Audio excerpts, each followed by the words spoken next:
নমস্কার প্রত্যেককে, যারা আজকে এখানে এসে উপস্থিত হয়েছেন, যারা ঝালদাবাসী এবং মাস্টারমশাই, আমার পূর্ববর্তী বক্তা শ্রদ্ধেয় অরূপদা এবং শ্রদ্ধেয় কৃষ্ণবাবু, তারা সবিস্তারে অনেক কথা বলেছেন। আজকে অনুষ্ঠানের প্রায় শেষের দিকে হয়তো আমরা পৌঁছে গেছি, তাই অনেক কথা বলার অবকাশ এই মুহূর্তে নেই।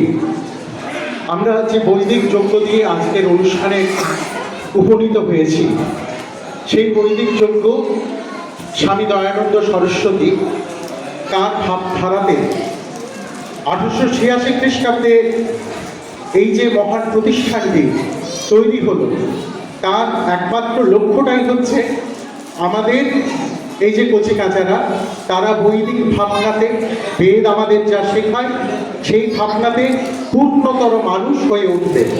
সেই পূর্ণতা তৈরি হবে তাদের মধ্যে, যা স্বামী বিবেকানন্দ পরবর্তীকালে বলছেন, education is the manifestation to perfection already in a man.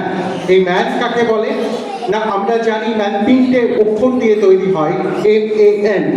M অর্থাৎ মোরালিটি, এ অর্থাৎ এবিলিটি, অ্যান্ড এই অর্থাৎ নোবেলিটি। তাদের মধ্যে সেই পূর্ণতা তৈরি হবে, আর মানুষের মধ্যে এই পূর্ণতা তৈরি হলে আমাদের দেশ, আমাদের সমাজ, আমাদের বিশ্ব সেটা একটা পূর্ণতর রূপ পাবে। আজকে আর বেশি কিছু না বলে শুধুমাত্র একটা ছোট্ট গল্প দিয়ে আমি আমার কথা শেষ করব।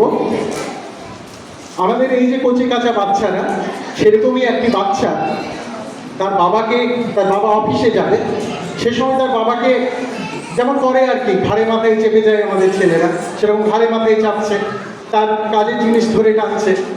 তো তার বাবা তাকে একটা টাস্ক দিলেন।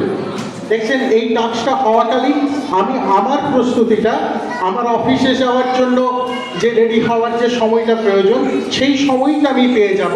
আমার ছেলে ততক্ষণ টাস্কটা করুক। টাস্কটা কি?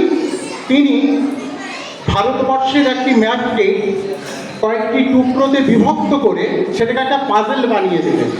পাজেল বানিয়ে দিয়ে বললেন, আচ্ছা কাজ কর, এই ম্যাপটাকে তুই জোড়া লাগবে সঠিকভাবে।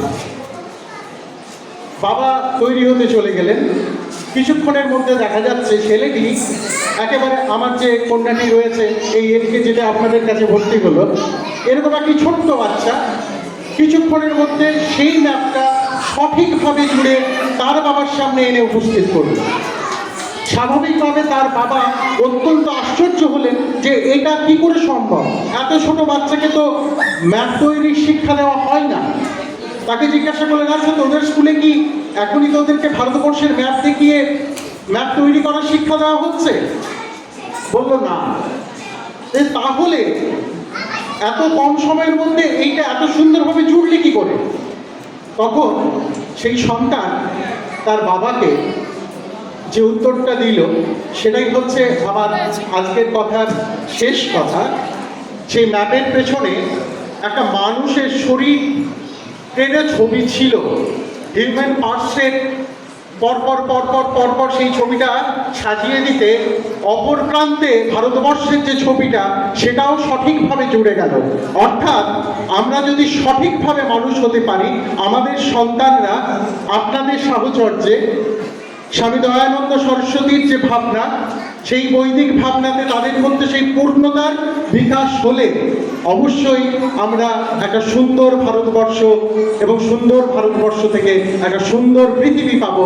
এই আশা, এই ভরসা রেখে আমার সন্তানকে আপনাদের হাতে তুলে দিয়ে আমি আমার কথা শেষ করছি।